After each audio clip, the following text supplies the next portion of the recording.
Program number 6 is to listen to the farewell Dhamma talk from Overacharya Sayadaw. Sayadaw's turn to give a talk. Even though it is said in the program as a farewell talk, Sayadaw is not leaving anywhere, and some of the yogis are continuing their practice in this center. So rather than as a farewell talk, what Sayadaw will give is some advice, admonishment. So Sayadaw will give talk very brief, and then we can conclude this successful completion ceremony. So this time is the 8th 60-day special retreat, where many international yogis come here to practice diligently. So the yogis who are here for practice, they come here because they cherish the Dhamma, they want the Dhamma. So they cherish the Dhamma which has the quality to uplift, support the practitioner who practices systematically, so that the practitioner will not be degraded. So in this way, Dhamma uplifts, protects, and supports the practitioner who practices systematically, so that she will be uplifted and upgraded. So the yogis who are here, they come here because they really cherish the Dhamma.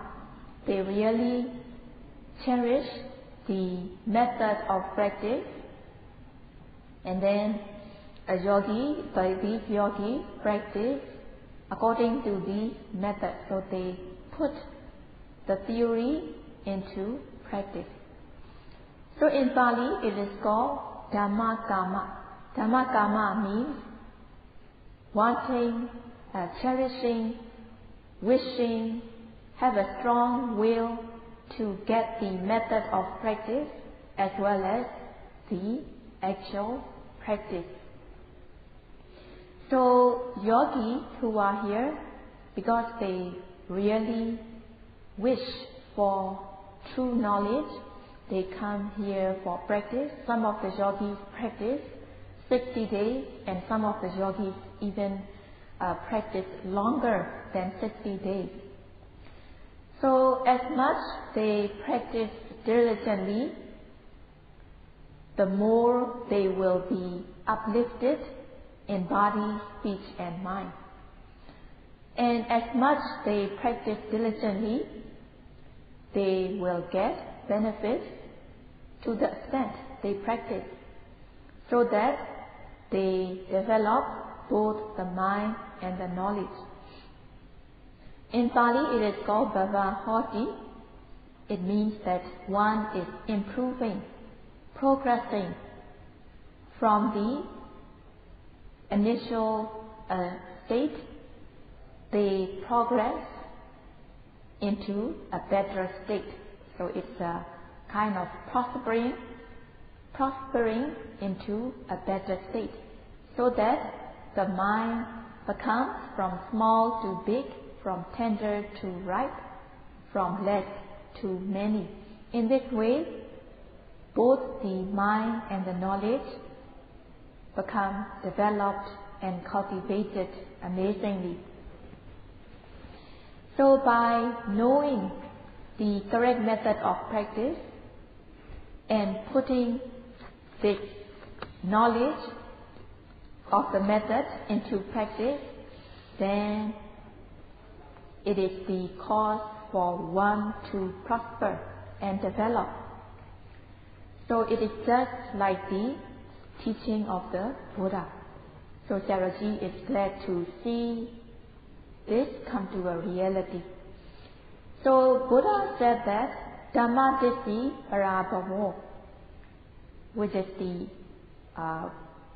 other way if one does not practice the teaching systematically, then the person will be degraded and inferior, failing to practice systematically. So if the person does not know the correct method of practice, or if the person does not put this theory to practice, even if the person practices, if she practices haphazardly, without putting much effort in the practice, if she does not practice completely, then the person is said to be the one who dislikes the Dhamma. So in Pali it is called Dhamma Dissi, the person who dislikes the Dhamma. So by disliking the Dhamma, not practicing, or even if one practices, practicing without putting effort, and not practicing completely, it is the cause for one to deteriorate. If the person does this,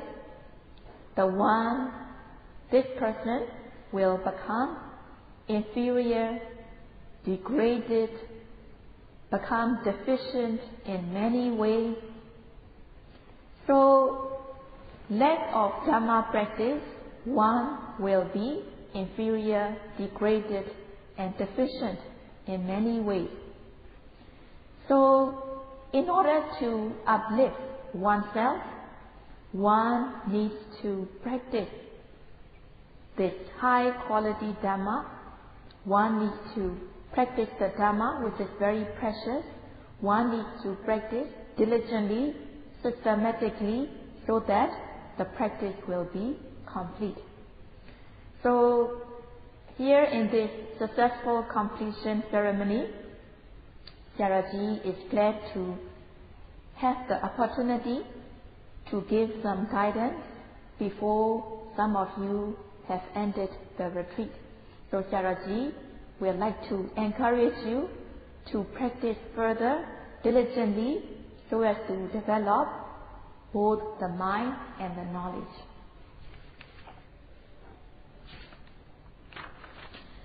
So everyone likes to prosper, develop, and to have comfort.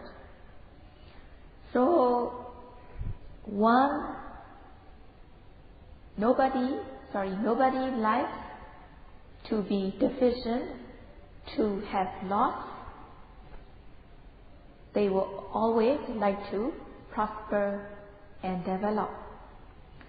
And these, either prosperity, development, or loss and failure, they do not arise without any cause, but they arise due to relevant causes, so that one prosper. So, in order to have complete success, one needs to follow straight path of the Dhamma. So by following the Dhamma path straight, following the Dhamma systematically, practicing diligently, only then one will have complete success. So the success will be complete only if one practices diligently according to the correct guidance, correct method. So it means that if one does not practice in this way, there will be loss, deficiency, and failure. So there is way to have cause for a complete success. So what one has to do is to remove or dispel the causes that will lead to deficiency or loss. So by dispelling, by removing the causes which can lead to loss, deficiency, or deterioration, so being able to remove the causes, one will develop, cultivate, and will have a complete success.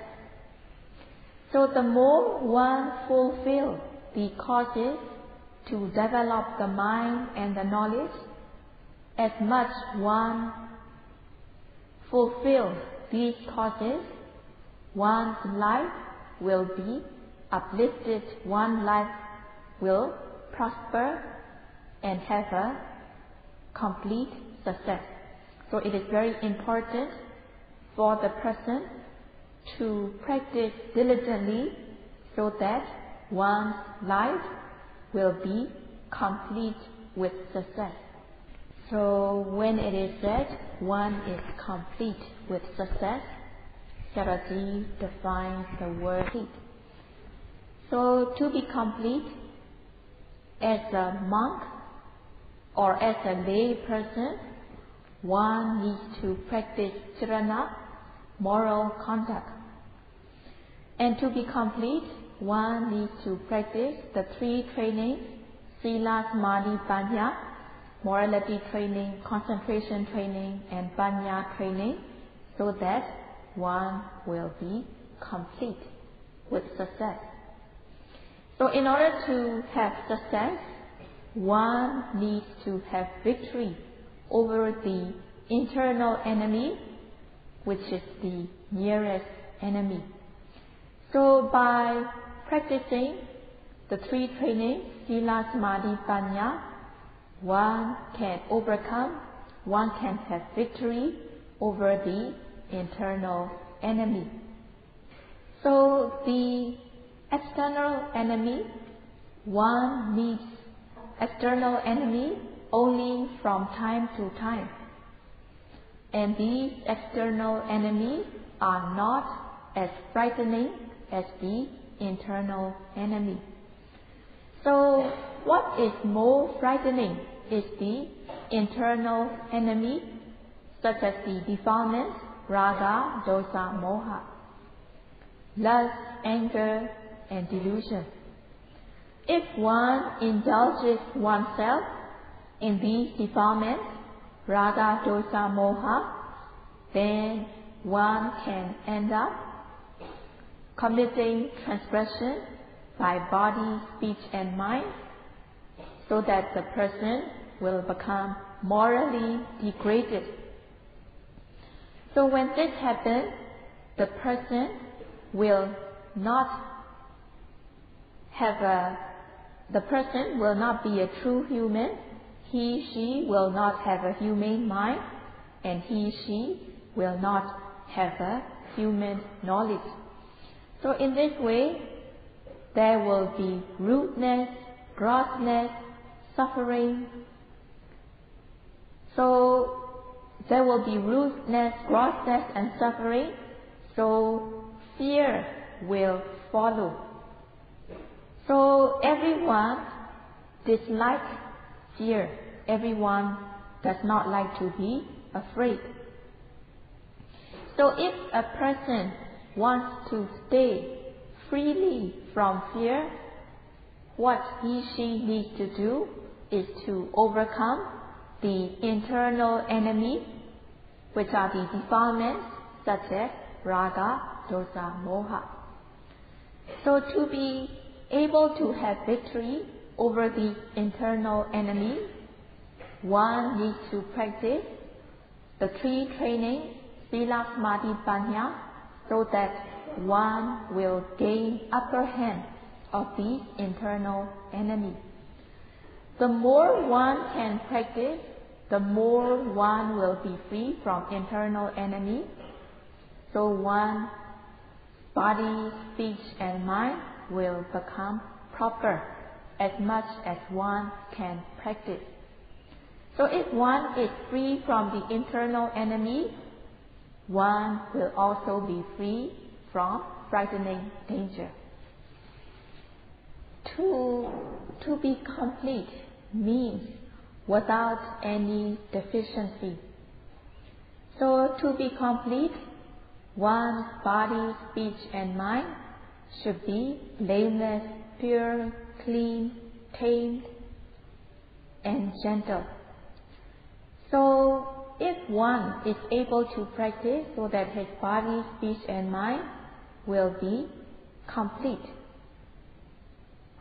pure, clean and gentle, then she has overcome the internal enemy as well as overcome the fearful danger.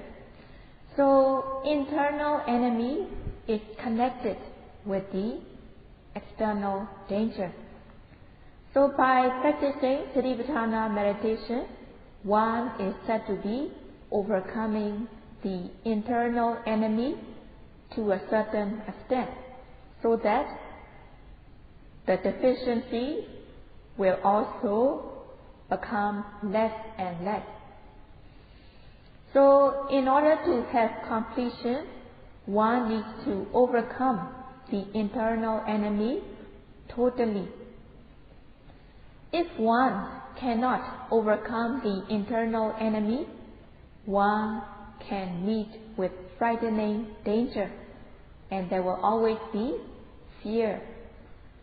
So failing to overcome the internal enemy, there will be dangers such as self-blame, self-criticism, and it will also draw criticism and blame from the surrounding and the wise people. So this is another danger. So the third danger is that one can be punished by law, one can be punished or fined by the authorities. This is the third danger. And the fourth one is, due to the bad intention, bad volition, she will become inferior and will be reborn in lower existences. So this is the fourth frightening danger. So if one is failing to overcome the internal enemy, one can meet with four kinds of frightening danger. So one should not be deficient, so that one will not meet internal enemy as well as frightening danger, which are also external. So if one has this internal enemy as well as the external danger, it will be very suffering. So before some of you are going home, Sayadaw will like to remind you that may you attain the jnana so that your deficiency in the moral conduct will become less and less, and that you will be totally free from the internal danger.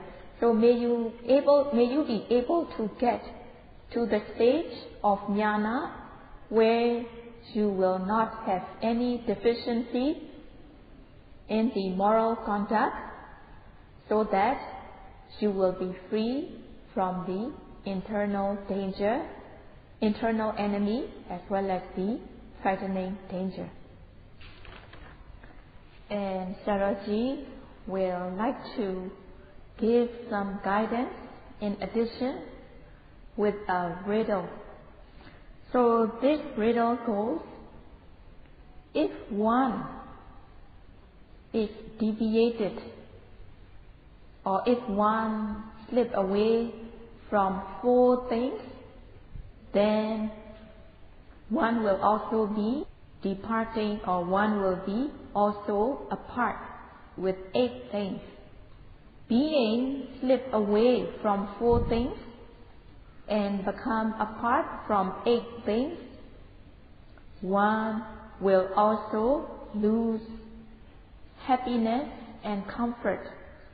But one, she will have sensual pleasure, but suffering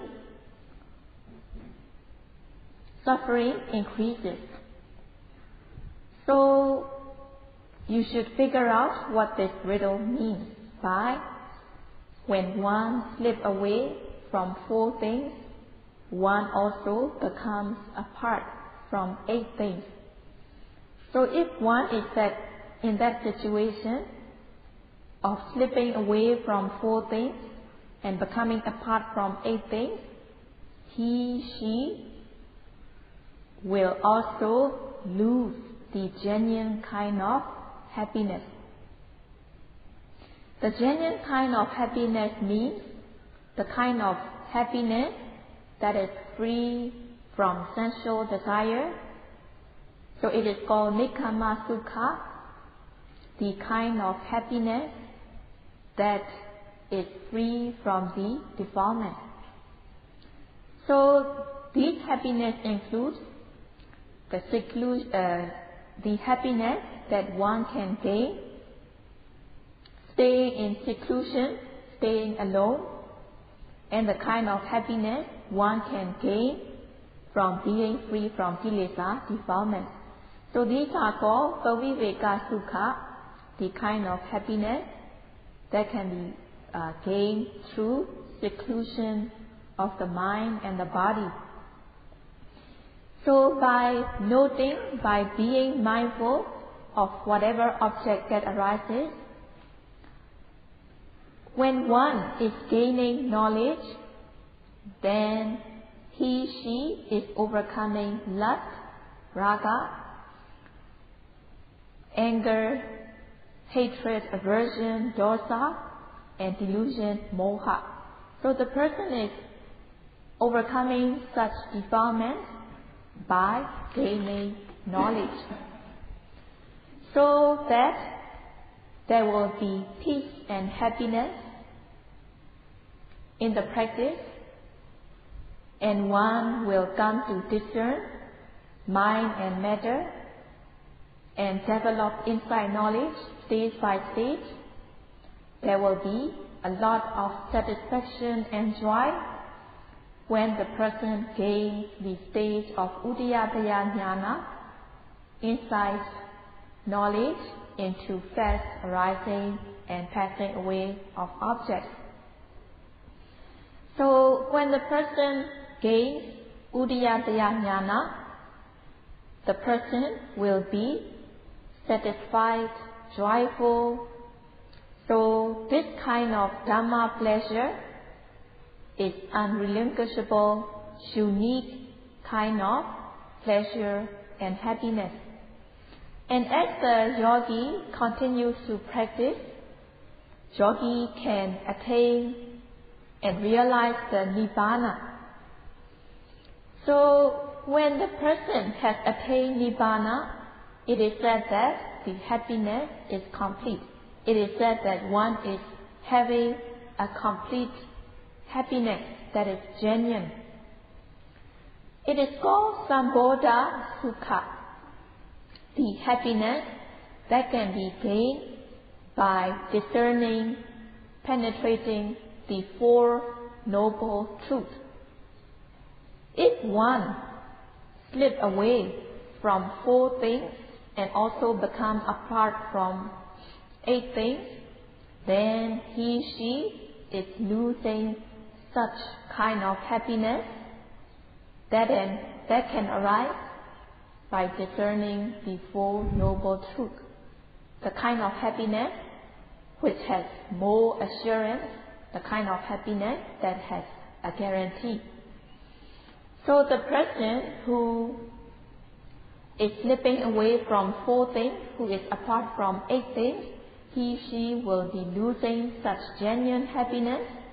Instead, they will be happy with sensual pleasure. She will be happy with sensual pleasure, wanting or craving, relishing in seeing good things, hearing good sound, smelling good fragrance, and so on. So such kind of happiness that is connecting with sensual pleasure, sensual object, it is the kind of happiness which is based in impurity of the mind. So such kind of happiness is based in impurity. That's why it is called Mila Sukha.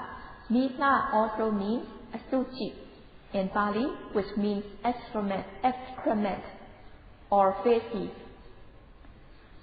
So such kind of happiness with sensual object is said to be the kind of happiness compared to excrement or feces. It is also called Anariya Sukha or Aprisuddha Sukha. This kind of happiness is gained by the person who do not practice Sila Samadhi Panya, who does not practice to purify the body, speech and mind.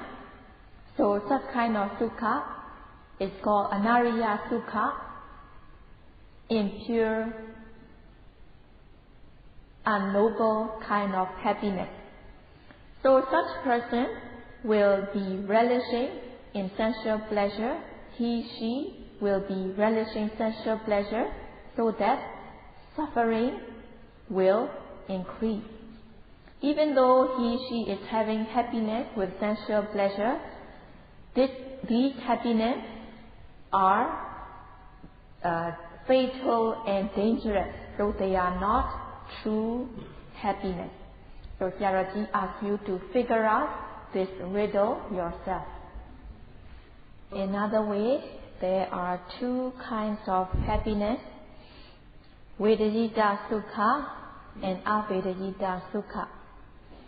So Vedayita Sukha is the kind of happiness by coming into contact with 6 kinds of sense objects.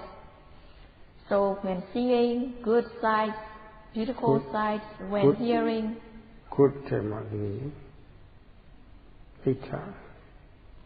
when seeing pleasurable objects, when seeing desirable sights, desirable sound, desirable smell, desirable taste, desirable touch, desirable thoughts.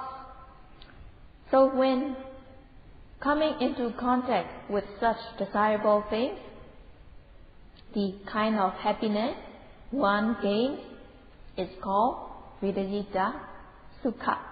So it is the kind of happiness that arises by coming into contact with desirable sense objects.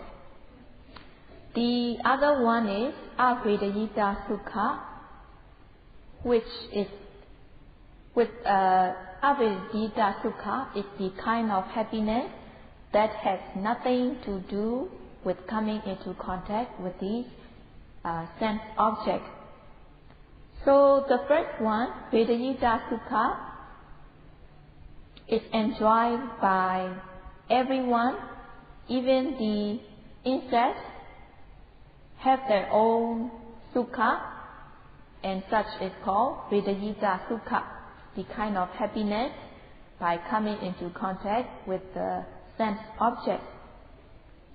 So Avedayita Sukha, this kind of happiness, doesn't have anything to do or is not relating to sense objects. So such kind of happiness, Avedayita Sukha, can only be enjoyed by noble and wise persons. So just as the riddle goes, if the person is deficient in 4 things, then 8 things will not be developed, so one will be losing happiness and comfort. One will be losing the happiness of seclusion of the mind and the body. one will be losing Vipassana Sukha, the kind of happiness that can be experienced through practicing by overcoming the defilements, raga, dosa, moha.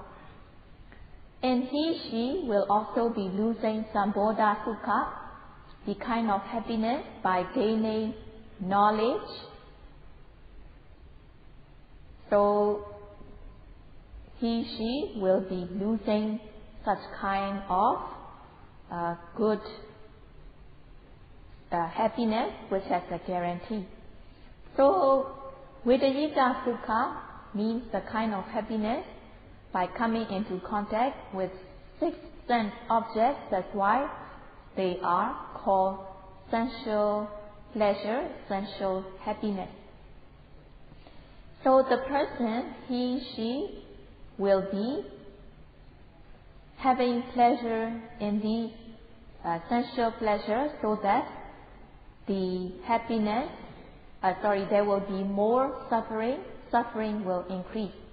Even though she is getting the kind of happiness which is dangerous and fatal, it will end up with suffering. So another riddle is by completing 4 things, then 8 things will automatically come. So when 4 things are complete, then 8 will be developed automatically. So she have happiness, she have enjoyment in Dhamma, and thus she is free from suffering. So in this riddle, when it is said that 4 things are complete, it means that 4 things are complete because one practices to fulfill. By practicing to fulfill, these 4 things will be complete. One will be fulfilling these 4 things. So when 4 things are fulfilled, 8 things automatically come. Among these 8 things has the quality to remove the suffering and the quality to give happiness, which is high, noble, and pure. Thus, the person, she will have happiness, pleasure in the Dhamma, so that she is not degraded or inferior. She will be free from the gravity of defilements, which lead to more happiness and comfort. So by being free from the gravity of defilements, one will be able to free himself, herself out of the suffering. So when deviating from 4 things, the person will also be apart from 8 things, and she will lose happiness, the Dhamma happiness. So it is said in Samyutta Nikaya, Virada Sutta, Virada means deficiency or not complete. So this Suttanta shows the deficiency. So it is said that if the person does not practice 4 Satipatthana, 4 foundations of mindfulness, because she does not know the method, or even though she knows the method, she does not practice, or even if she practices, she does not practice to a completion. So in this way, it is said that one is deviating from 4 kinds of Satipatthana. Being deviating from 4 kinds of satipatthana, one will also be losing the path of Sila Samadhi Panya, Sila path, Samadhi path, Panya path, the path which leads to Nibbana. So this path is defined as Ariyo. Ariyo means pure, clean, gentle and lovable. So this path has such qualities. And it is also defined as Samma Dukkakkhaya Kami, the way to overcome the sufferings which has been following throughout the samsara, the vata or the suffering, round of suffering which has been following throughout the samsara, come to a cease, come to a cessation systematically. So this path is said to be removing the suffering removing the suffering systematically. So this magga, the path to Nibbana, is praised as Samma Dukkakkhaya Kami. It can lead to eradication of the suffering in a systematic way. So when one is deviated away from the 4 kinds of defilement, 4 kinds of satipatthana, she also become deviated from the magga, from the path which can eradicate the suffering systematically. So the other way is that when one practices 4 kinds of satipatthana,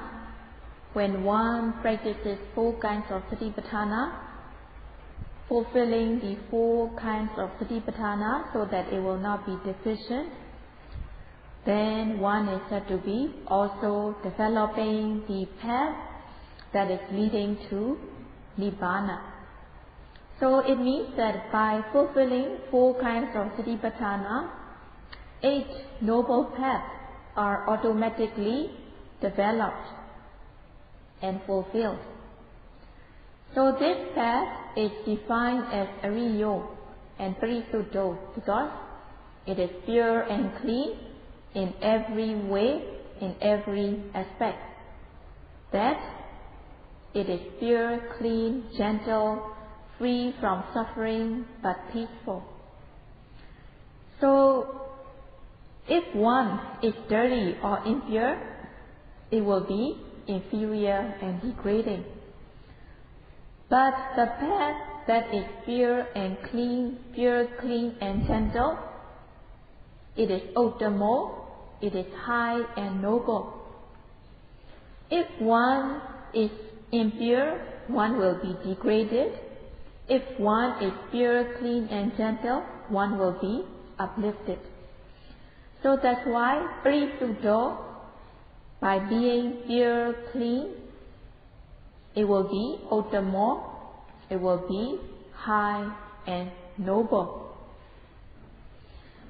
So if one is not pure, clean, one will be morally degraded, there will be suffering, there will be defilement, suffering throughout the samsara. So by practicing the noble path, which is pure, clean, gentle, this path can overcome, this path can eradicate the suffering, samsara suffering, as well as the defilement suffering systematically. So this Ariya path can eradicate, remove the sufferings systematically. That's why this path is defined as Ariyo and Samma Dukkakkhaya Kami. So it means that by fulfilling 4 things, 8 things will automatically be developed. There will be firm happiness, happiness such as Nikkama Sukha, the happiness that is gained by being free from defilements, and Viveka Sukha, the kind of happiness due to seclusion of the mind and the body. So, in this way, the defilements such as Raga, Dosa, Moha will be suppressed, and there will be Viveka Sukha. There will be happiness due to seclusion. So this happiness is very special, and it is very satisfying to gain such kind of happiness. So by attaining at least the first stage of Maggaphala Jnana, by gaining at least the first stage of path and fruition knowledge, the danger of being reborn into the 4 lower existence will automatically be overcome. So it means that by fulfilling the 4 Satipatthana practice, 4 kinds of Satipatthana practice, one is said to be also fulfilling 8 noble paths systematically, so that there will be firm happiness in the Dhamma. He, she will have firm happiness in the Dhamma, so that he, she is away from suffering. It means that when one has become a Sotapanna, he, she is totally free from the suffering of apaya, the suffering of 4 lower existences.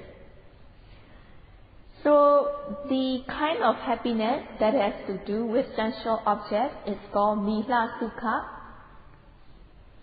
One should not think highly of these Mila Sukha, the kind of happiness that has to do with sensual objects. So if one cannot do without sensual pleasure, Sayadaw gives an example of going into the toilet to dispel the waste of the body. So one has to answer the nature's call. One will feel discomfort. When one feels discomfort in the belly, one has to relieve the weight in the body. So when the business, the big business and the small business is finished, the person does not want to stay in this room anymore, but he, she will quickly get out when the big business, small business is finished. So in the same way, when the person cannot do without sensual pleasure, one should take the example of going into the toilet to relieve one's waste. So, in brief, by fulfilling 4 kinds of Satipatthana meditation, 8 noble paths will be developed automatically. The person will have firm happiness in the Dhamma, so that he, she will be free from suffering. So as conclusion to Sayadaw's talk, Sayadaw says that some of you will be leaving the center soon after the 60-day meditation retreat. So what Sayadaw would like to remind you is the method of practice that you got and the benefits you got by practicing according to the method. Please do not leave behind the method of practice as well as the benefit you got through practice. Please take it home and make use of it at home. So Sayadaw gives an example. When one is learning music, even though the lesson finished, but the student will set some time to practice music at home. So as the student practices the music according to what the teacher taught every day, regularly, then she gains skill in playing the music. There will be good tunes. So the student gains satisfaction and joy. So in the same way, when you go home, you have this social responsibility, but you must make it a point to set a special time to practice Satipatthana, just like a music student does his homework at home.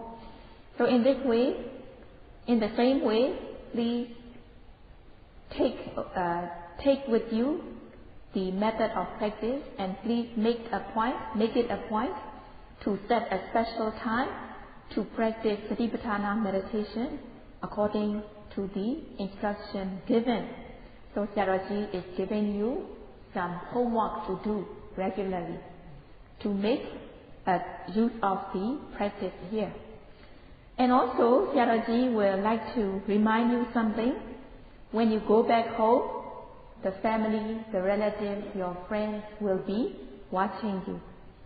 What is different in you after coming back from a retreat?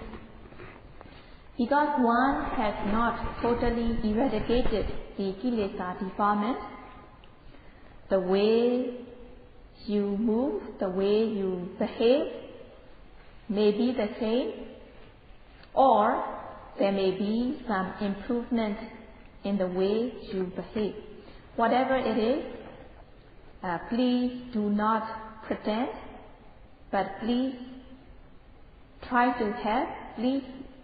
your best to have self-control of yourself so that your behavior will be improving. So, if your family, your friends and relatives see you, the same you, with bad behavior or bad habits, they will say, what happened? She went to the retreat and she still come here with bad habits, bad behavior.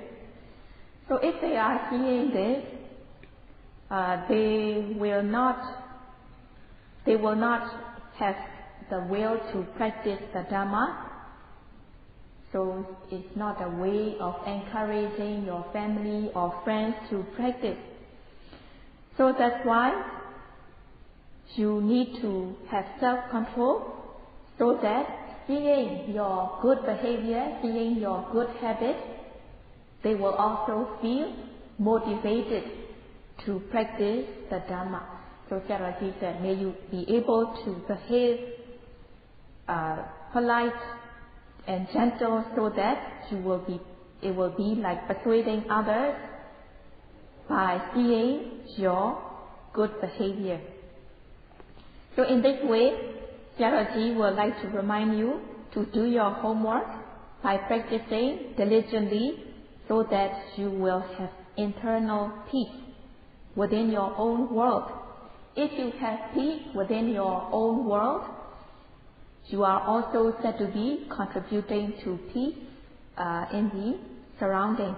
In this way, may the population of the people who practice the Dhamma increase, so that one's own personal peace and also peace in the surrounding will increase. May you be able to practice so that you will be a role model in the Dhamma that others can copy. So in this way, Sayadaw will like to encourage you to do your homework this way. So to say openly, when you meet desirable objects, greed and lust can arise. When you meet unpleasurable objects, undesirable objects, hatred, anger can arise, and there will still be delusion. But you have learned methods to prevent. That is, to prevent these defilements by sati, by mindfulness. So if one is lacking mindfulness, and if the defilements such as raga, dosa arises, you have to be mindful, you have to note them so that it will disappear, it will be dissolved. So you should control so that you will not transgress such defilements by body and speech. So if you are able to do this, your training in Samadhi Panya will develop, cultivated, that you will become a true human, you will have a humane mind, and you will have you will become an extraordinary human. So in this way, may you all be able to walk this Dhamma path so that you will attain your destination. So Sayadaw will like to encourage you to keep on walking this Dhamma path until you reach your destination. May you all be able to gain internal peace.